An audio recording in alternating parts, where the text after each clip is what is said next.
Hello बच्चों, so hopefully आपकी gate 2022 gate 2023 की तैयारी बहुत ही अच्छी चल रही होगी। आप में से बहुत सारे बच्चों को एक बहुत बड़ी प्रॉब्लम होती है, वो क्या कि वो बोलते हैं सर कॉन्सेप्ट पढ़ लेते हैं, समझ लेते हैं, की पॉइंट नोट कर लेते हैं, लेकिन जब नया क्वेश्चन ट्राई करते हैं तो नए क्वेश्चन बनते नहीं हैं। तो यार, नए क्वेश्चन ना बनने का एक बड़ा रीज़न है कि आपके पढ़ने के प्रोसेस में थोड़ी सी कमी है, और वो छोटी कमी अननोइंगली मैक्सिमम लोग करते हैं, और उसी वजह से नए क्वेश्चन जब वो करने जाते हैं तो कई बार स्ट्राइक ही नहीं करता, बनता ही नहीं। अगर उस छोटे से प्रोसेस को हम करेक्ट कर लें तो हमारे लर्निंग का प्रोसेस बहुत अच्छा हो जाएगा, हमारे कॉन्सेप्ट के एप्लीकेशन की अंडरस्टैंडिंग बहुत अच्छी हो जाएगी, और हमसे नए क्वेश्चन स्ट्राइक ज़रूर करेंगे। तो प्रोसेस में कमी क्या है? जब आप कोई कॉन्सेप्ट पढ़ लेते हो, की पॉइंट्स पढ़ लेते हो, अंडरस्टैंड कर लेते हो, तो आप क्वेश्चन सॉल्व करना शुरू करते हो। पहला क्वेश्चन ट्राई किया, सब कुछ अगर स्ट्राइक कर गया, समझ में आ गया क्वेश्चन, आप एक बार में बना लेते हो, अगले क्वेश्चन पे बढ़ जाते हो, ठीक है ना।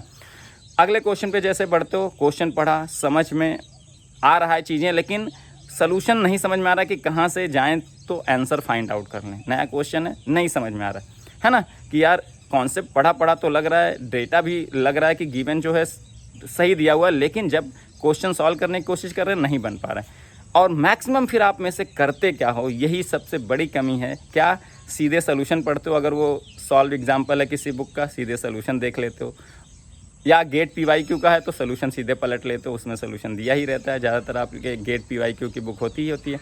और फिर होता क्या है, सोल्यूशन आपको 99.99% केसेस में समझ में आएगा, ऐसा हो ही नहीं सकता कि नहीं समझ में आएगा। और फिर उस क्वेश्चन के थ्रू जो आपके कॉन्सेप्ट के अंडरस्टैंडिंग बिल्ड करने की लर्निंग थी, वो आप खो देते हो, ठीक है। आपको करना क्या चाहिए था? क्वेश्चन एक बार में पढ़ने के बाद नहीं बना तो क्वेश्चन की जितनी इन्फॉर्मेशन दी है उसको छोटे छोटे पार्ट में ब्रेक कर लो, और हर छोटे इन्फॉर्मेशन को सोचो कि इसका यूज मैं क्या कर सकता था।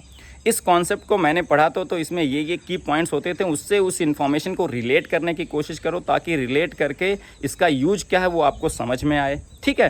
तो आप एक बार ट्राई करो, अगर सारी इन्फॉर्मेशन को छोटी समझने की कोशिश करोगे, बहुत सारी इन्फॉर्मेशन अब समझ में आएगी, तो क्वेश्चन के बनने की प्रोबेबिलिटी बढ़ जाएगी। एक बार ट्राई किया, नहीं बना, फिर से उसी छोटी इन्फॉर्मेशन को फिर से एक बार रिविजिट करो कि यार कौन सा की पॉइंट मिस कर रहा हूँ। कॉन्सेप्ट को रिकॉल करो कि कौन सा की पॉइंट वहाँ पे कॉन्सेप्ट में मिस हुआ था, उसको फिर से ट्राई करो। अब प्रोबेबिलिटी और बढ़ चुकी होगी। अब भी नहीं सॉल्व हुआ तो सोल्यूशन विजिट करो। तो अब इस प्रोसेस में क्या है कि आपके कॉन्सेप्ट की लर्निंग बहुत बढ़ जाएगी। अब अगर आप ऐसे 8, 10, 12 क्वेश्चन में कर ले गए जो नहीं बन रहे थे, तो आपके उस कॉन्सेप्ट की छोटी छोटी इन्फॉर्मेशन की अंडरस्टैंडिंग क्या है, उसके एप्लीकेशन की अंडरस्टैंडिंग क्या है, बहुत अच्छे से बिल्ड हो जाएगी। फिर 12वां, 13वां, 14वां क्वेश्चन आपको स्ट्राइक करेगा ही करेगा, हो ही नहीं सकता कि नहीं स्ट्राइक करेगा। तो ये जो 10-11 क्वेश्चन में आप नहीं करते हो, डायरेक्ट सोल्यूशन देखते हो, तो फिर 12वां, 13वां क्वेश्चन बनने की भी प्रोबेबिलिटी उतनी ही होती जितनी पहले क्वेश्चन की थी, नहीं होने की प्रोबेबिलिटी ज़्यादा होती है। और गेट एग्जाम में भी फिर आपके साथ यही होता है। तो ये करना शुरू कर दो, जूझना शुरू कर दो बेटा, जूझना तो पड़ेगा ही। यही कहते हैं ना, learning is a slow process. वो इसीलिए कहते हैं कि आपको थोड़ा पेशेंस रखना पड़ता है, जूझना पड़ता है, थोड़ा प्रोसेस को करेक्ट करना पड़ता है।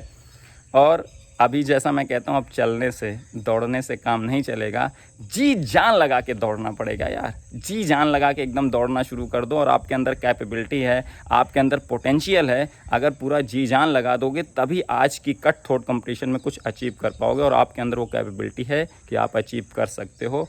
बस ज़रूरत है जी जान लगा के दौड़ने की। तो ये प्रोसेस अपना करेक्ट कर लो, और जो क्वेश्चन पहले अटेम्प्ट में बन भी जाते हैं उनको भी थोड़ा सा रिकॉल किया करो बैठ के कि मैंने कॉन्सेप्ट को कैसे कैसे यूटिलाइज किया, तो जाके कॉन्सेप्ट के एप्लीकेशन की अंडरस्टैंडिंग बिल्ड होगी। कॉन्सेप्ट के एप्लीकेशन की अंडरस्टैंडिंग आपकी अच्छी है, लेकिन उसके अप्लाई करने के वक्त आपको दिक्कत होती है, उसको आपको बिल्ड करना है। कॉन्सेप्ट आपको आता है, उसके एप्लीकेशन की अंडरस्टैंडिंग बहुत अच्छे से बिल्ड करनी है, और उसमें अगर ये प्रोसेस आप करेक्ट कर देंगे तो डेफिनेटली कर पाएंगे, और डेफिनेटली अपने सक्सेस को अचीव कर पाएंगे।